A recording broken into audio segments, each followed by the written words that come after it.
Liza Soberano career, nagbigay ng update si James Reid.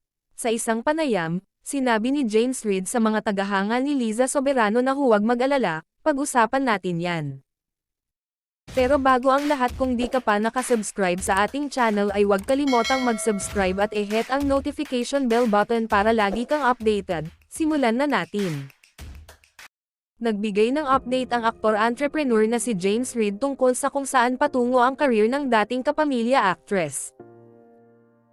Si Jeffrey Oh ay ang punong ehekutibong opisyal ng Careless Record label. Ang Korean-American businessman ay business partner ni James Reid at sa ilalim ng kanilang pamamahala ay ang dating kapamilya actress na si Liza Soberano. Nakapiyansa na ang Careless CEO matapos arestuhin sa poblasyon matapos mabigang magpakita ng mga kaukulang dokumento hinggil sa kanyang mga negosyo sa Pilipinas. Sa kabila ng piyansa, nahaharap pa rin siya sa kasong deportasyon. Nag-react si Nadine Lustre sa isyu ni Oh at ipinahayag kung gaano kalungkot ang nangyari.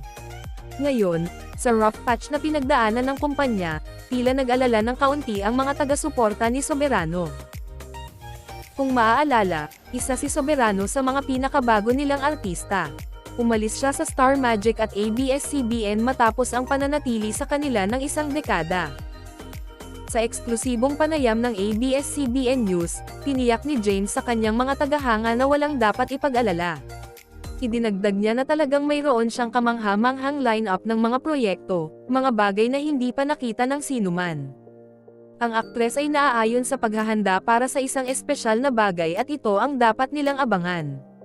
He said, "And I just want to let the fans know not to worry, there's nothing to worry about.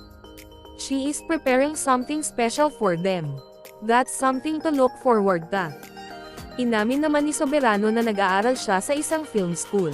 Nag-aral na siya sa TV at movie director na si Dan Villegas, film class sa Ateneo de Manila University.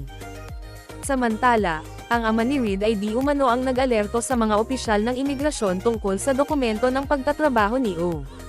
Gayunpaman, sa isang nakaraang artikulo, nag-react si James sa mga alingawngaw at nagpahayag ng pagkabigla tungkol sa mga paratang. Maging ang kanyang ama ay parehong nagulat at nabalisa sa mga tsismis. At dyan na po nagtatapos guys, maraming salamat sa panonood.